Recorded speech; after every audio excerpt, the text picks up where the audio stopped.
Today we are start file handling और text handling. Second chapter है text handling और file handling both are same. Text handling और file handling क्या होती है? किसी भी प्रोग्रामिंग लैंग्वेज में फाइल हैंडलिंग का बहुत ज़्यादा इम्पोर्टेंस है. जैसे अगर मैं जावा C++ किसी भी लैंग्वेज की बात करूँ, है ना, C++, .NET, PHP, Python, है ना, किसी भी प्रोग्रामिंग लैंग्वेज में फाइल हैंडलिंग का बहुत ज़्यादा इम्पोर्टेंस है, बहुत बड़ा रोल है. जैसे मीन्स आपकी कोई टेक्स्ट फाइल बनी हुई है ना, टेक्स्ट फाइल बनी है, डॉक फाइल बनी है, कोई भी टेक्स्ट फाइल अगर हमारी बनी हुई है हमारे सिस्टम के अंदर और हमें अपनी प्रोग्राम में अपने सॉफ्टवेयर में उस फाइल को यूज़ करना है, उस फाइल को यूज़ करना है, तो by using the file handling we can read our file in any location. हमारी फाइल कहीं पर भी सेव है सिस्टम के अंदर, हम उस फाइल को क्या कर सकते हैं, रीड कर सकते हैं. फाइल के अंदर जितने भी मॉडिफिकेशन होते हैं वो कर सकते हैं, रीड कर सकते हैं, फाइल को राइट कर सकते हैं, अपडेट कर सकते हैं, अपेंड कर सकते हैं, है ना. तो फाइल के अंदर हम चेंजेस कर सकते हैं. ऐसी अगर हमारी रिक्वायरमेंट आती है कि हमें अपने फाइल के अंदर टेक्स्ट फाइल या डॉक फाइल या PDF फाइल या एक्सेल फाइल, कोई फाइल की अगर हमें ज़रूरत पड़ती है अपने प्रोग्रामिंग में, तो पाइथन में ये प्रोविज़न प्रोवाइड करवाया है कि हम उस फाइल को डायरेक्टली क्या कर सकते हैं, रीड कर सकते हैं. कई बार क्या होता है कि हमने अपनी सॉफ्टवेयर डिजाइन किया और सॉफ्टवेयर में उस फाइल के कंटेंट को अगर हमें टेक्स्ट फाइल में, डॉक फाइल में अगर हमें बनाना है ना, तब भी हम फाइल को क्रिएट कर सकते हैं बाय यूजिंग द पाइथन. ठीक है ना. तो ये बहुत ही इंपॉर्टेंट टॉपिक है फाइल हैंडलिंग. क्या होता है कि जैसे हम किसी फाइल को अगर हमें कोई फाइल रीड करनी है तो फर्स्ट प्रोसीजर क्या होता है, फर्स्ट स्टेप ये होता है कि हम उस फाइल, जैसे हमारी फाइल कहीं पर सेव है, ठीक है ना, ये हमारा सिस्टम है, सिस्टम में किसी लोकेशन पर सेव होगी वो फाइल, मान लो C ड्राइव के अंदर है या डेस्कटॉप पर है या D ड्राइव के अंदर है या मतलब एक स्पेसिफिक लोकेशन पे हमारी फाइल सेव होगी. तो फर्स्ट स्टेप हमारा क्या होता है कि हम उस स्पेसिफिक लोकेशन पर पहले जाते हैं, माउस से क्लिक करते हैं, उस ड्राइव में जाते हैं, तब उस फाइल के लोकेशन पर पहुंचते हैं. तो फर्स्ट हमारा क्या होता है, लोकेशन फाइंड आउट करना. सेकेंड स्टेप हमारा क्या होता है, फाइल को ओपन करना. तो सेम प्रोसेस होता है जब हम प्रोग्रामिंग में किसी फाइल को बाय यूजिंग द प्रोग्राम अगर किसी फाइल को ओपन करना चाह रहे हैं तो फर्स्ट स्टेप हमारा क्या होगा, फाइल की लोकेशन पर पहुंचना. सेकेंड स्टेप हमारा क्या होगा, फाइल को ओपन करना. तो इसमें फाइल को ओपन करने के लिए हमारे पास एक इसमें फंक्शन होता है, ओपन फंक्शन नाम से ही होता है, अलग से कुछ नहीं करना है. ओपन नाम से एक फंक्शन प्रोवाइड किया. इसमें दो मोड होते हैं, फाइल का नेम और मोड.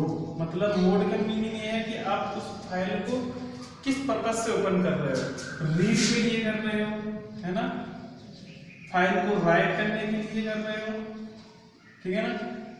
मान लो कोई फाइल पहले से बनी हुई है, उसके डेटा को आपको क्या करना है, रीड करना है ना, तो रीड मोड में खोलेंगे. अगर हमें उसमें कंटेंट नई फाइल क्रिएट करना है तो राइट मोड में खोलेंगे. ठीक है ना. तो जो ओपन फंक्शन होता है उसके दो मोड होते हैं, फाइल का नेम, किस फाइल को आप ओपन करना चाह रहे हो, किस पर्पज से करना चाह रहे हो. मोड का मीनिंग ये है.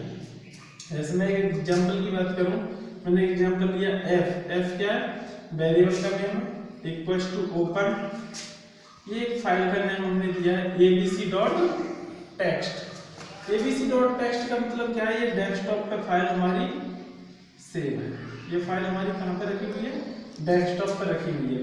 अगर हमारी फाइल सपोज दैट किसी लोकेशन पे सेव है, C के अंदर सेव है, तो हम इसमें सिंपल दे देंगे C कॉलन, है ना, D होता तो D स्लैश, है ना. अगर कोई फोल्डर है, मान लो आलोक नाम से कोई फोल्डर बना हुआ है तो आलोक, ओके. इसके अंदर भी और फोल्डर है तो ठीक है, नहीं है तो फिर स्लैश फाइल का नेम abc.txt, है ना. टेक्स्ट क्या है, ये एक्सटेंशन है, फाइल का एक्सटेंशन है. एक्सटेंशन ये बताता है कि ये किस टाइप की फाइल है. अगर हम यहाँ पर डॉक लिख देते हैं DOC तो क्या पता चलता है, ABC कैसी है, एक डॉक्यूमेंट फाइल है, MS वर्ड में डिजाइन. टेक्स्ट मींस किसी भी टेक्स्ट एडिटर पे बनी हुई है, चाहे वो नोटपैड हो, वर्डपैड हो, ओके. तो ये फाइल का स्पेसिफिक पाथ है, इसको बोलते हैं पाथ. मींस ये फाइल, इस फाइल तक पहुंचने के लिए ये प्रोसीजर हमको फॉलो करना पड़ेगा. हमने इसमें डायरेक्ट abc.txt इसलिए लिखा है कि ये फाइल हमारी डेस्कटॉप पे ही रखी हुई है, इसलिए हमें स्पेसिफिक लोकेशन की मेंशन करने की जरूरत नहीं है।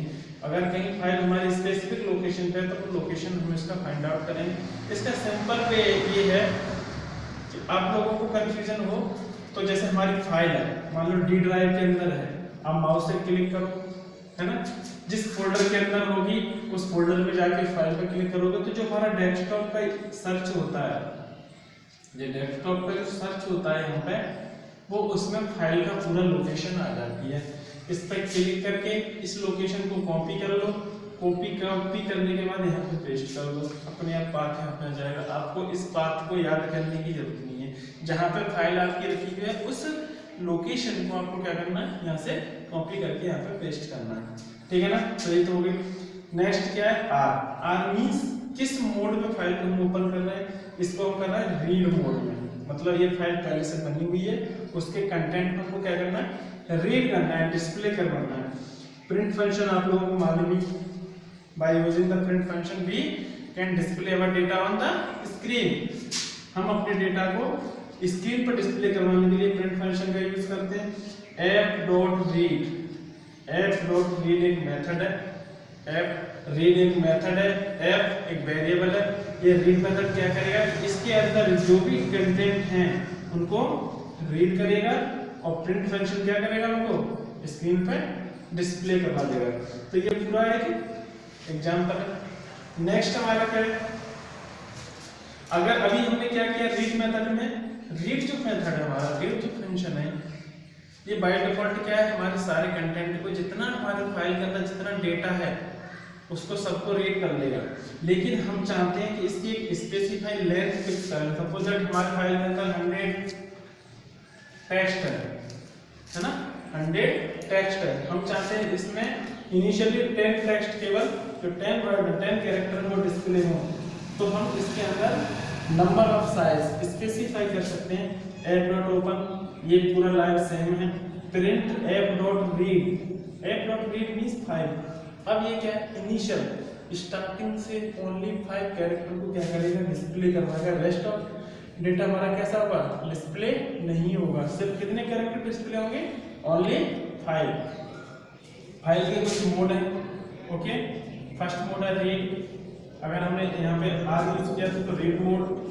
ए मींस अपेंड मोड, मतलब फाइल पहले से बनी हुई है उसको ही अपडेट करना है, अपेंडेड करना है। राइट मोड, अगर हमें न्यू फाइल क्रिएट करना है तो डब्ल्यू का यूज करेंगे, ठीक है ना। टी फॉर टेक्स्ट और बी फॉर बाइनरी। फाइल हमारी दो टाइप होती है, एक तो टेक्स्ट फाइल होती है और एक बाइनरी फाइल होती है, ठीक है ना। बाइनरी का अगर मैं एग्जांपल दूं तो बाइनरी में हमारा आती है जैसे इमेजेस वगैरह है ना, इमेजेस और इमेज फोटो जो होते हैं हमारे कैसे हैं, बाइनरी फाइल में आते हैं, बाइनरी टेक्स्ट होता है, क्योंकि इमेज हमारे टेक्स्ट में नहीं मेंशन होती है, तो किसमें होती है, बाइनरी। तो ये कुछ फाइल के मोड है। यहाँ पे हमने रीड फंक्शन का यूज किया था। नेक्स्ट फंक्शन होता है हमारा read line. Read line function का यूज होता है कि जो हमारा कोई फाइल है, सपोज दैट हमारी कोई फाइल है, उस फाइल में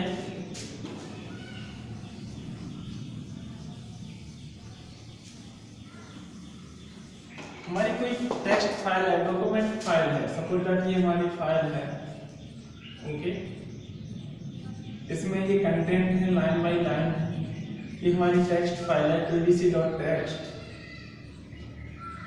ओके। तो रीड लाइन फंक्शन क्या करेगा, अगर हमने f.read लिखा है ना, जैसे मैं एग्जांपल लिखूं, जैसे यही एग्जांपल ले लूं मैं, f इक्वल्स टू ओपन है ना, abc.txt, abc.txt,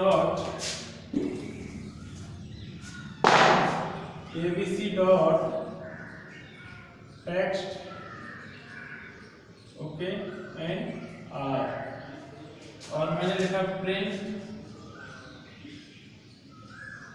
f.read लाइन, ठीक है ना। तो अब मैंने सिर्फ एक f.read लाइन फंक्शन का यूज किया, तो इसमें क्या होगा, सिर्फ फर्स्ट लाइन जो हमारी होगी वो कैसी हो जाएगी, डिस्प्ले हो जाएगी, क्योंकि रीड लाइन फंक्शन एक लाइन को पूरे को क्या करवाता है, डिस्प्ले करवाता है। अब मैंने यहाँ पे एक और लिख दिया, print f dot read line, ठीक है ना। अब क्या होगी, सेकेंड लाइन में डिस्प्ले हो जाएगी। लेकिन इस टाइप से हम कितनी लाइन को, कितने प्रिंट फंक्शन को कितनी बार लिखेंगे, ये तो लेंथी हो जाएगा। इसके लिए हम इसको फाइल को बाय यूजिंग द लूप भी क्या कर सकते हैं, बाय यूजिंग लूप भी हम क्या करवा सकते हैं, डिस्प्ले करवा सकते हैं ना। f इक्वल्स टू ओपन, ये मैंने एक एग्जांपल दिया है, f equals to open abc.text, file को हमने किस मोड में किया है, रीड मोड में किया है। फॉर एक लूप है, जब मैंने लूप बताए थे, मैंने बताया था लूप टू टाइप्स के होते हैं, फॉर और व्हाइल, यू रिमेंबर, ओके। तो फॉर लूप है, x इन हमारा एक कीवर्ड है, f हमारा वेरिएबल है, नेम ऑफ द वेरिएबल। क्या होगा, इस फाइल के कंटेंट ओपन होके किसमें चले जाएंगे, f के अंदर चले जाएंगे। फॉर लूप हमारा एग्जीक्यूट होगा, x के जितने भी कंटेंट इसके अंदर वेरीफाई कर रहे हैं, है ना। अगर f के अंदर कंटेंट हो तो क्या करेगा, वो डिस्प्ले करवा देगा। ये लूप तब तक चलता रहेगा जब तक कि एंड ऑफ द मींस इस लाइन को करेगा, फिर इस लाइन को करेगा, इसको करेगा, इसको करेगा। जैसे ही यहाँ से कंटेंट और नेक्स्ट लाइन पे आएगा तो कंटेंट ही नहीं मिलेंगे। जब कंटेंट नहीं मिलेंगे तो लूप हमारा क्या हो जाएगा, टर्मिनेट हो जाएगा और कंडीशन फॉल्स हो जाएगी, इसके बाहर आ जाएगा। मींस हम अपने टेक्स्ट फाइल को बाय यूजिंग द लूप भी हम क्या करवा सकते हैं, डिस्प्ले करवा सकते हैं, कंटेंट को एक्सेस कर सकते हैं और मॉनिटर स्क्रीन पर हम डिस्प्ले करवा सकते हैं बाय यूजिंग द लूप।